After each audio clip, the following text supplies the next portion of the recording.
Three threats? Give me the three threats. Iran, Iran, Iran. नाज़रीन, इस वक्त Israel बदहवास हो चुका है। दूसरी तरफ रूस ने इसराइल पर एटम बम गिराने का इशारा दिया है।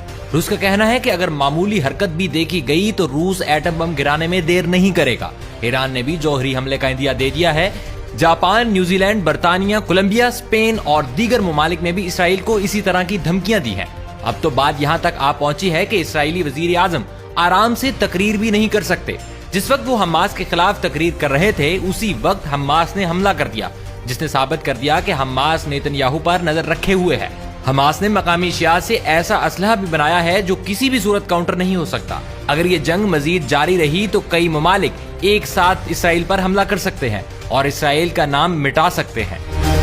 रूस ने कहा कि अमेरिका की तरफ से किसी जौहरी तजर्बे की सूरत में रूस भी ऐसा ही इकदाम करेगा और इसीलिए रूसी पार्लियामेंट जौहरी तजर्बात पर पाबंदी के जामे मुआहदे पर पाबंदी को मंसूख कर देंगे। रूस ने किसी भी मुल्क में जौहरी हमला न करने के इस मुआहदे पर 23 साल पहले दस्तखत किए थे, लेकिन अमेरिका ने कोई दस्तखत नहीं किया था, जबकि अब अमेरिका इसराइल के हक में खुलकर सामने आ रहा है। इतलात के मुताबिक ऐसा खदशा भी जाहिर किया जा रहा है कि अमेरिका किसी भी वक्त फलस्तीन पर हमला कर सकता है। इसलिए रूस ने भी कहा है कि अगर अमेरिका ऐसी हरकत करता है तो रूस कभी पीछे नहीं रहेगा। रूसी अहदेदारों ने कहा कि अमेरिका का इस हवाले से रवैया हर गुजरते साल के साथ ज्यादा गैर अखलाकी होता जा रहा है और वो इस मुआहदे पर दस्तखत न करने के बावजूद इस मुआहदे को मनसूख करने के लिए मुकम्मल तैयार है। दोस्तों, इस ऐलान के बाद इसराइली फौज बदहवास हो चुकी है। इसराइली फौजियों के जहन पर हर वक्त हमास का खौफ सवार है।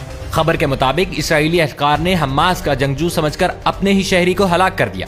फलस्तीन के इलाके गजा की पट्टी के करीब इसराइल के जेर कब्जा शहर अफाकीम में वाक़या पेश आया। एक इसराइली फौजी ने बदहवासी में अपने ही शहरी पर गोली चला दी। गोली लगने से इसराइली शहरी मौका पर हलाक हो गया। इसराइली अहलकार ने अपने शहरी पर हमास का जंगजू होने के शुबे में फायरिंग की, जिससे ये साबित हो रहा है कि इसराइली फौजी एहलकारों के औसान खता हो चुके हैं। दोस्तों, इसराइल ही नहीं, अमेरिका भी बदहवासी का शिकार होता जा रहा है।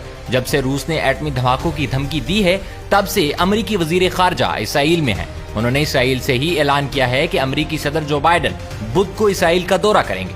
अमेरिका अब किसी भी सूरत में जंग रोकना चाहता है, लेकिन इसराइल नहीं मान रहा और अमेरिका को इस बात पर गुस्सा है। नाज़रीन, इसराइल और हमास के माबैन जंग अब बहुत दूर तक जा चुकी है। इस सारे मामले में हमास के पास इसराइल जैसी ताकतवर फौज को तिगनी का नाच रचाने वाले हथियार कहां से आए? इस सवाल का जवाब हर कोई जानना चाहता है। अमेरिकी रिपोर्ट में हमास रहनुमा ने खुद इस बारे में साफ साफ बता दिया।